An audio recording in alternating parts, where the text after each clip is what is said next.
All right, welcome back to DC Decoded, where we break down what happens when artificial intelligence meets the nation's capital. We are under the Gen AI Collective, a nonprofit started in SF and now has chapters worldwide, where we bring together AI practitioners in the region. I'm Sam Lee. I'm the host of DC Decoded and the creative director of our DC chapter. Under DC Decoded, we do podcast episodes like these. We also put out news roundups on a consistent basis about what's happening in DC and with our community group, and also fun Substack lives. We just put one out yesterday at the time of recording. Sometimes the timelines can get mixed up, but that was really fun with Anna and Catherine. But today we'll be talking about a piece that should be either going out with this episode or has already gone out, and it's in partnership with Atlas. So I have with us Austin, who's going to tell us a bit more about himself and Atlas, and then we'll talk everything AI. So Austin, do you want to go ahead and introduce yourself? Sure. Hi, everybody, and thank you, Sam, for letting me join this very prestigious organization. Just a little bit of an intro. My name is Austin Ellison. I am similarly a graduate from Georgetown University, where I studied international history with a mix of Chinese politics on the side. While I was there, I was very much so focused and very into international affairs, and I thought that's what I wanted to do. Fast forward a little bit after graduation, I did not get into that type of job. And I realized to kind of stay in contact with that side of my interest, I needed to chase it. So this led me to both start writing a lot, reading a lot, but also founding Atlas. Um, and to get a little bit into what the founding statement, founding idea of Atlas is I realized as I was writing and as I was reading articles, what I was really drawn to was this idea or were ideas that were very innovative and novel and challenged, traditional incumbent ideas that hold sway.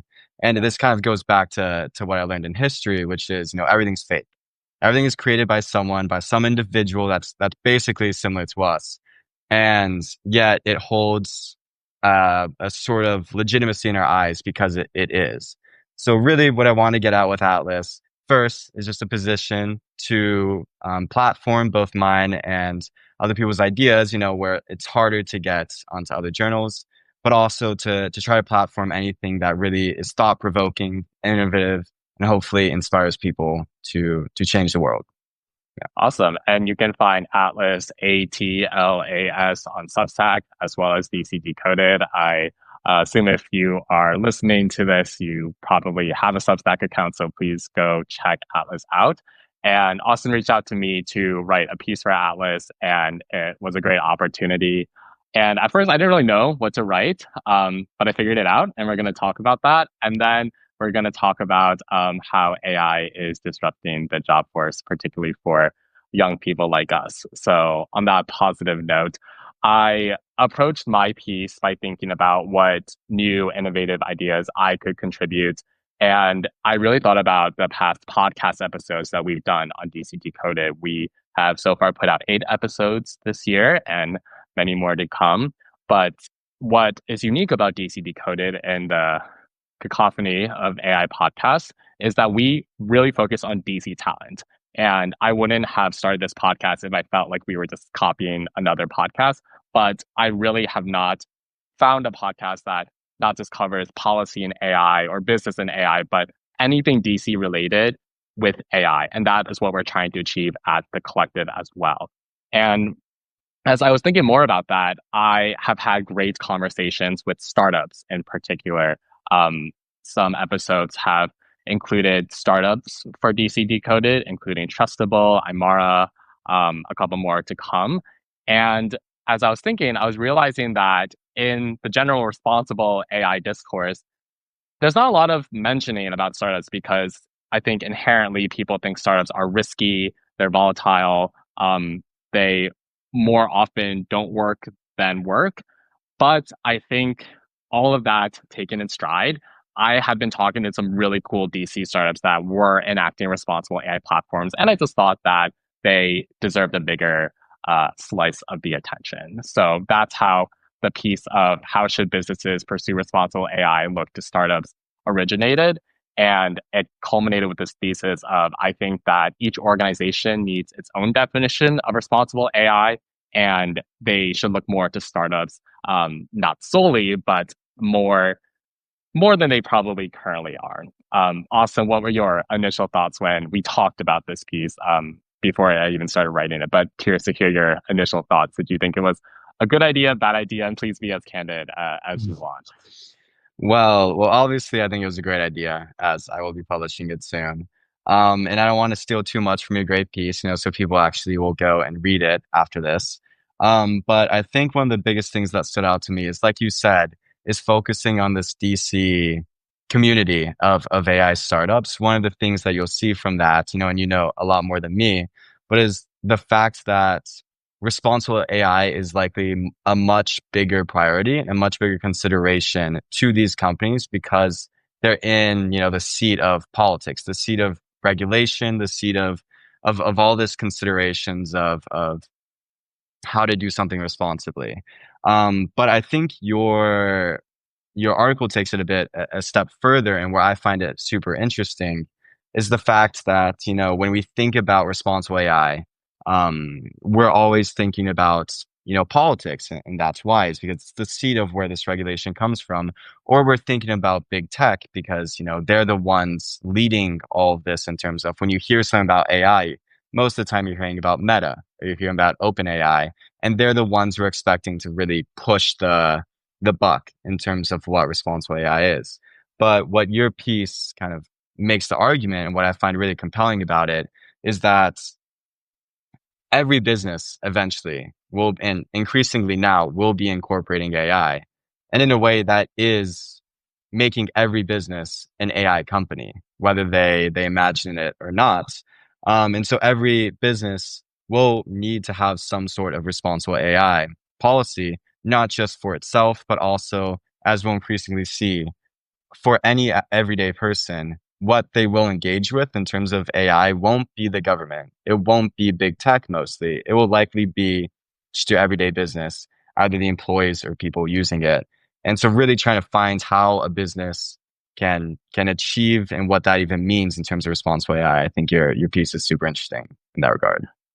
Yeah, and I realized very early on that in my conversations with the podcast, and even we were talking about it, it was important to have my own definition of AI, especially for this article, because even though there is a technical definition, AI just means so many different things in different contexts. And for this article, we're defining artificial intelligence as automated systems that can learn from data, adapt to new inputs, and perform tasks that typically require human intelligence. And then a few sentences below that, we just define responsible AI as using AI well. And that actually led to the next section of like, well, what the I probably shouldn't swear. I've only sworn a few times on this podcast, and I'm still not sure how that's playing out. So, what does that even Mm, mean? What does well mean? And something that we had been talking about as I was writing and you were editing is that in a McKinsey study released last month, we found out that 13% of respondents in this big like organizational survey said that they, as an organization, have hired AI compliance specialists. That's 13%, and that 6% report hiring AI ethics specialists. And when I first saw those numbers, I was like, small, but that's very small and mm, not very useful. But then, like, making the connection between the actual role, like, growing up, would have never thought that these two roles would have existed as a mhm. AI compliance specialist or AI ethics specialist. And it's probably only going to grow. So curious to get your thoughts, Austin. What did you think when you saw those numbers, those roles, and how do you think they're going to keep growing and integrating into companies? Yeah, well, I think I had a very similar first and then second reaction to you, where you first Right? read it and you're like, oh, 13, 6, okay, that's not a lot. And in any way, I think people even see that's worrying that these companies don't have it.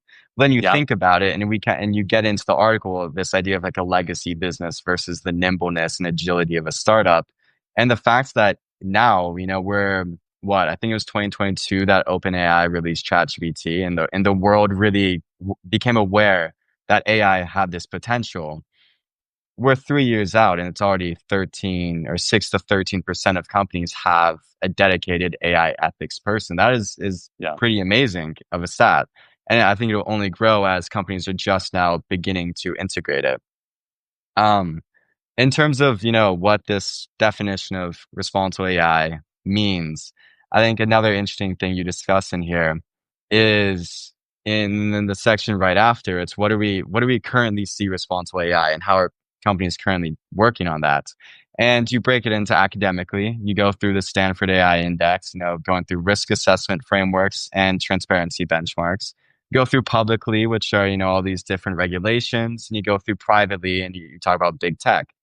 The question is here is what are we expecting legacy businesses to have in terms of responsible AI? Are we expecting a company like, I don't know, UPS to have a Yeah. risk assessment framework or a transparency benchmark?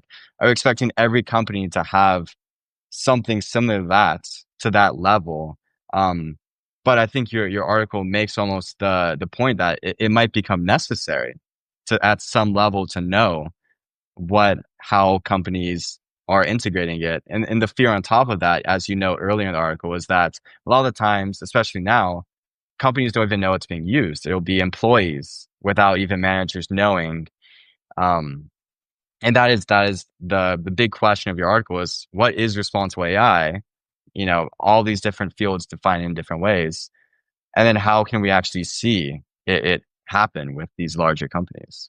And that dynamic of, I think it was like the high 70s of some companies where their workers were using AI either unbeknownst to company leadership or in Mhm. certain ways not known. That's the same exact dynamic as students cheating with ChatGPT and teachers like not really knowing. And Right. there was a recent Wired podcast on Uncanny Valley is the name of their podcast, where they differentiate how if you use ChatGPT, if it would be cheating or not. Basically, like if you're not critically thinking using it, then that could be qualified as cheating. And that's what we should focus on, not just stopping the use of AI. So it's a dynamic that is not limited to just knowledge workers, but it's also the younger generations, which we will get a little bit more into. And just to plug the podcast a little bit more, DC Decoded, if you want to learn more about the Stanford AI Index report, I cover that with um, two guests in, I want to say, episode 7. If you want to learn more about the NIST cybersecurity framework or EU Artificial Intelligence Act, that's covered in episode 2. And if you want to learn more about what major tech companies have been doing with trust and safety and responsible AI in the past, that's episode 4. So feel free to check that out. Okay, so let's get to the actual argument now. We have set it up very well. We have, I think, embodied that Einstein quote of if I had an hour to solve a problem, I would spend 55 minutes on the problem. At this point, I doubt he even said it. I'm sure it was just attributed to him at some point. Mhm. No disrespect, Einstein. But we talked about the startups. So it's not that I think big tech companies or big government entities don't have a space in responsible AI. It also wouldn't matter if I didn't think that because they're going to anyways. And that makes sense. They have been the traditional leaders. But I do think startups in particular aren't getting as much credit for the innovative solutions that they're coming up with. This ranges from like very mature startups like Notion, which is a productivity software. Notion's been collaborating with other institutions like the Harvard Business Review to publish what I think is very timely, responsible AI research. Most notably, assessing if your company is AI curious to AI driven and all of those benchmarks. But then when I'm interviewing DC startups like Imara, Trustable, who are really thinking about customer needs at an organizational level, organization by organization, and then designing not only specific responsible AI products, whether that's platforms, codes, and other technical needs, but also creating templates that just apply to a specific type of organization. And that is what I wanted to posit in the article. There's a lot more I could have said, but I wanted to keep it clean as possible. But that was what I was trying to get across with startups that specifically focus on responsible AI platforms and making that into a business model. So, Austin, what were your thoughts on you were cleaning this up, which it did need a lot of cleanup, and I appreciate that. But what were your thoughts on the overall startup section? Yeah, I think it presents a very interesting dichotomy in terms of considering this issue. In terms of if you look at it from one angle, all these legacy businesses, they will have likely the capital, the resources to fully implement these AI systems into their business. And so the question is, even though they might be slower, they'll have the resources to hire that AI ethics person, or they'll have the Yeah, resources to really, to engage with these big tech companies. But I think a different thing that we're thinking about, and this is something we'll discuss later in terms of what AI is making possible. But from a lot of what I've listened to and a lot of people I've talked to, the next kind of generation of what we'll be seeing from AI, the next wave, will be these AI wraps, which will be taking these big LLM models such as ChatGPT, such as Llama from Meta, and it'll be making them into applications that anyone can use, anyone can create. And I think what you're right here is this is where we'll see the most trial and error. Um, in terms of, I think people are smart. They know when someone's being genuine with them, and they know when someone's not being genuine with them. And I think that's even the more so in AI. You can very easily tell when someone AIs a sentence, or I think there's just something with RFK Jr. where there's like a hallucination in one of his policies he just put forward, and I it remember very that. stands out. So these startups that will increasingly only pop up, the ones that find ways to use AI responsibly and to create frameworks that are engaging and trusting by the community, I think will only stand out more, like you've noted in your article. And that's what big companies and legacy companies will be able to draw upon.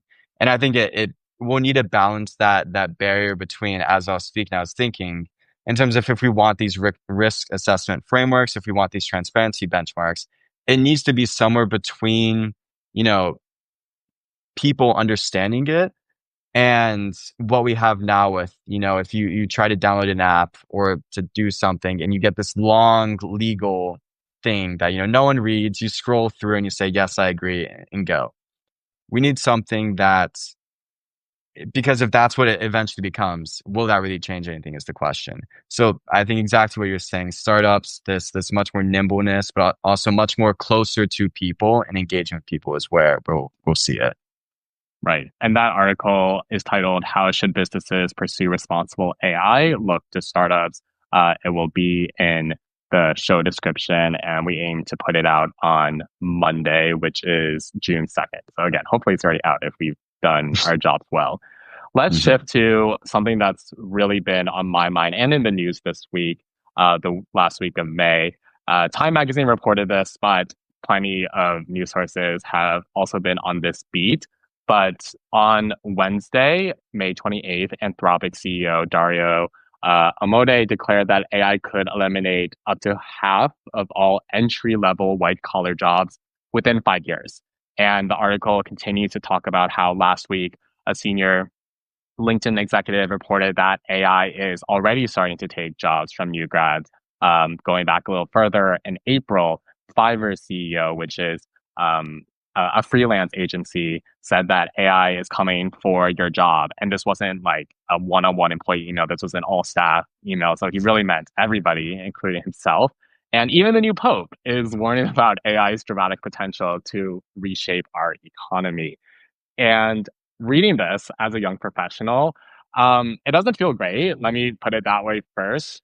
But I also think, in lieu of the article, it really made me think about okay, I think one of the most obvious consequences of AI continuing to be further integrated into companies and organizations of all sides is what that means for the workers, especially more of the entry level professionals. So I've been sending Austin articles for the past few days. I'm curious to get your initial thoughts on well with specifically Amode's comment, but in general, the idea that AI is drastically shifting the amount of entry level white collar jobs. Yeah, I mean it is a terrifying stat, and I'm sure if I received an email like that from my boss, it would shake me to my core. I'm not sure that's a very nice email, but maybe it's nice to tell them that. Um, in terms of this stat, I think the first thing we need to consider with it is whether it's a dystopian, prediction or how accurate it is. And I think one of the things that's most honestly worrying in this field is how little is known. Little is sure that, well, first of all, even experts are disagreeing. There's some people who are saying this is 1 year, there's some people who are saying this is 5 years, and some people saying, well, that's not actually going to happen. And if the experts who are day to day working in machine learning, have a PhD in this don't know, how can the everyday person know? But I think at least widely people agree, like you said, within a short amount of time, maybe 5 to 10 years, at least artificial intelligence will rapidly automate stuff, and soon enough, artificial general intelligence, which is where AI becomes smarter than human and more capable than human in any regard, will happen. And I think you're right. There is that serious threat and serious fear of these entry level jobs being completely automated, because that is what entry level workers are given. They're given the jobs that no one wants to do. They're given the busy work. They're given the copy paste. They're given something that AI, even right now, can do very easily. And so I think there's two things that I really feel hearing about this. One, in a way, I welcome it. In a very, very maybe pessimistic way, I welcome it. Yeah, in that, no one wants to do these types of jobs. No one wants to copy paste something for 5 hours, and no one wants to look up names. And I think about that a lot. I don't know if you do, but I work an entry level job, and a lot of it I hate. And so some part of me thinks if AI is able to do this, that'd be wonderful.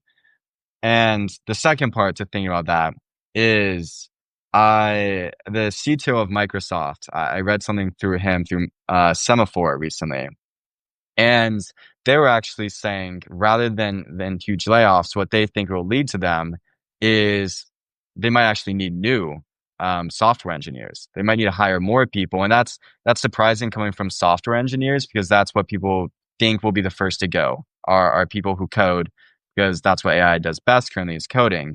But what they're saying is that really it what is being destroyed is the current jobs. But what that means is that the jobs will actually be shifted to different skill sets. And it's both a good and a bad thing. The good thing is that the skill sets are hopefully better for people. The skill sets are more creativity, are more being able to manage, or more being able to whatever you think of, you can now do, because AI it can code, it can create images, it can do everything. We'll see whether it happens, but I'm probably going to create the image for this article using AI. Right. The good thing about that is hopefully life will be better after that. The bad thing is will people, and we're getting to this, be able to do that? Do we have the current institutions and training right now to get there? I don't think we do, and I think you would also agree. I want to hear your thoughts after this, but I don't think you agree either. We're seeing in universities that it's, like you said, seen as cheating. It's seen as a threat to learning. And in many ways, it is a threat to learning, but in other ways, it's a real boon and a real benefit. And I'll end with, I think it's telling that stat that 70% of employees use AI without their bosses knowing. Because actually, in one way, I think AI integration into the workplace won't be a top-down thing. It will be these new employees, the youngest entry-level people, bringing it and innovating it into the job. Yeah. Yeah, I think that there is this really distinct paradox here where for young professionals specifically, at this point, you pretty much need to have some working level of AI and above to advance. But at the same time, it's the advancing AI models that are destroying what are the conventional entry level jobs. So it's definitely a chicken and the egg situation where how are you supposed to advance if we're breaking the career ladder at the bottom? The Gen AI Collective's founding director, Catherine McMillan, has written about this. I'll link it in the show description, but she articulates that point and draws it out. I would just say that when I was doing the job search and me and Austin, we just graduated just over a year ago, it very much felt that way. I mean, it wasn't like I woke up every day and I was like, well, like AI has probably taken five more jobs that I could have taken. But it took a really long time. I was applying from August 2023 to June 2024. And if you think about it, that's a lot of mornings to wake up where, especially where a lot of your friends already have their entry level job secured, those are a lot of days to wake up and feel like you are falling behind, even if you objectively aren't. And I imagine it's only been harder for a class of 2025. I actually don't just imagine that. I've seen the stats as well on that.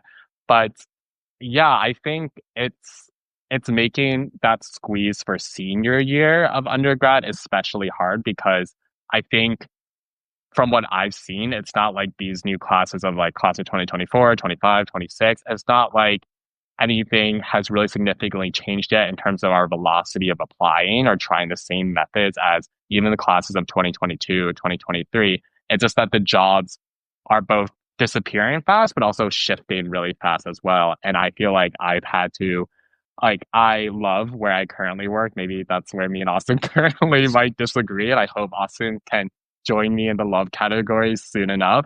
But it took a lot to find it, and it's not a conventional place. I really love it, but it's not like if I had gotten an earlier offer, who knows? Maybe I would have just gone with that because of the perceived security. So I think that's the point of how higher ed needs to be changed. And it's really unfortunate that the way that the current administration is going about things, I actually think that they're starting from a correct premise that there's a lot of reform needed for how especially college students are educated or what we are paying so many thousands of dollars. Our parents are paying so many thousands of dollars for, but it's because the administration is doing it in such brash ways that some of the supporters really like, but a lot of us, including my organization, like caution against because there needs to be process. So on that note, I'm curious, like Austin, if you were designing your class or a curriculum, like what let's just take our university, for example, since we know well, like what can our university do to help, especially seniors, be more equipped to get jobs at hopefully a comparable rate as, preceding classes?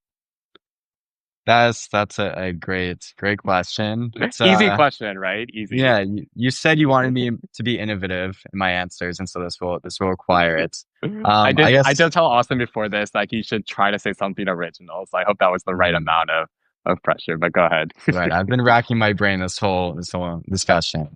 I guess I'll start with saying I was in the exact same spot. It took me maybe 2 to 3 months to get even like a first interview.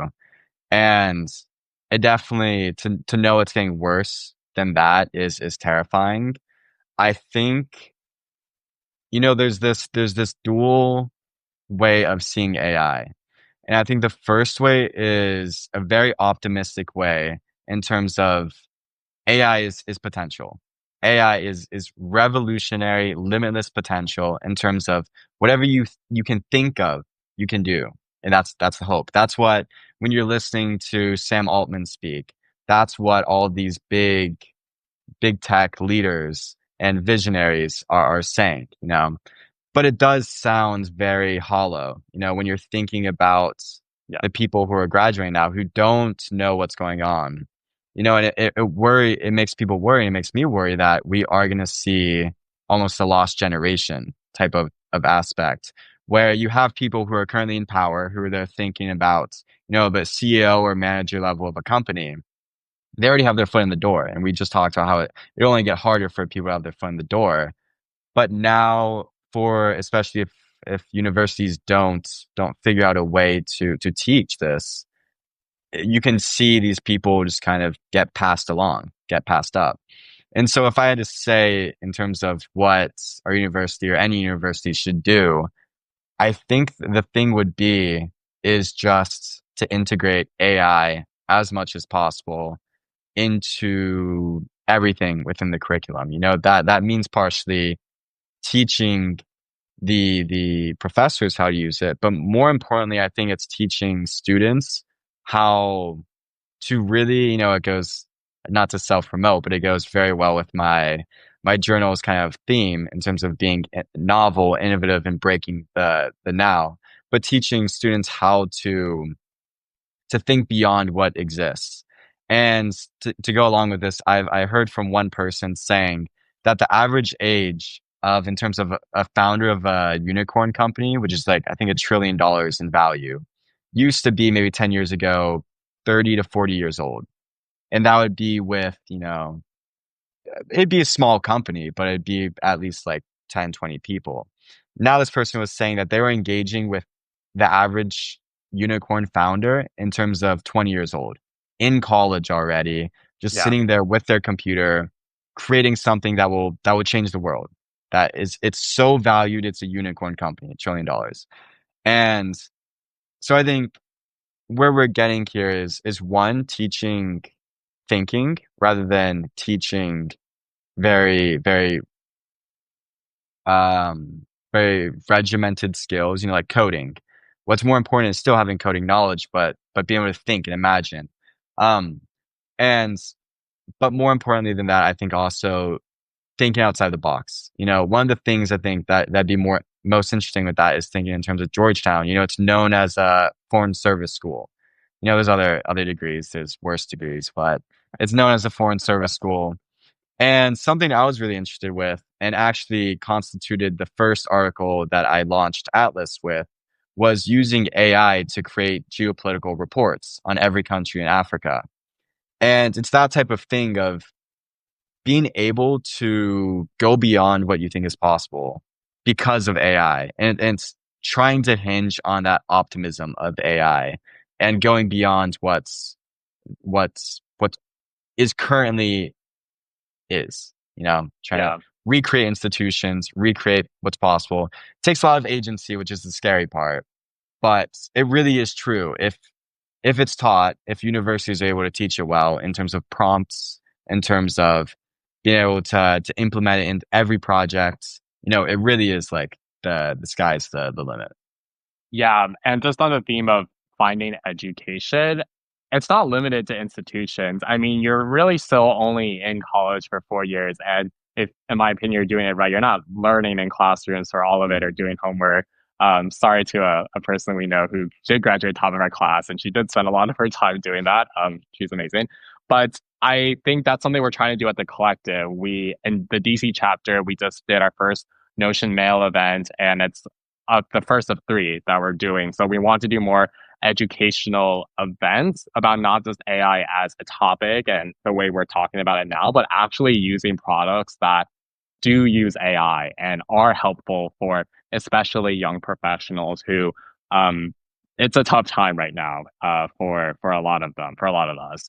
So I think that is a big theme as well. Like as much reform as higher ed needs, it's also about just finding learning, whether like you do something like Austin where you found Atlas and you invite others to get involved as well, or if it's something like the Gen AI Collective or on the work I do with Notion, I think it's also about finding what is interesting to you and just like being better than other people about it or just doing it. Like so many people just say that they plan to do something or once this happens, they can do that.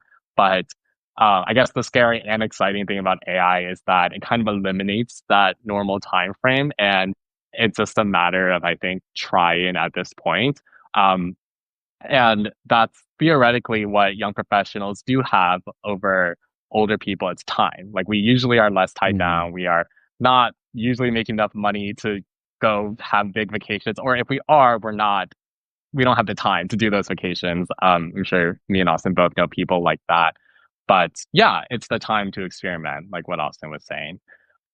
Okay, I think that's a lot of ground for one episode. This was covering a new article that's written by me out on Austin's platform, Atlas. That's ATLAS on Substack. And if you're also interested in collaborating with him, writing for him, feel free to reach out to him through Substack as well. The article is How Should Businesses Pursue Responsible AI? And I argue we should look more towards startups, specifically DC startups, the people I've interviewed. So feel free to check that out as well. And this is DC Decoded. We break down what happens when artificial intelligence meets the nation's capital. Be sure to subscribe, leave a rating or review wherever you are listening or watching. If you're on Substack, please consider recommending us. It really helps us reach new audiences. And the links to the article, Catherine's article, Austin's Substack, upcoming events, all will be in the show description, ideally. And until the next episode, which I think might come out in a few days if, again, I'm able to do that. In case the audience cannot tell, I do make a lot of the creative decisions currently for the chapter. We'll see you next time. Thanks, guys. Thank you.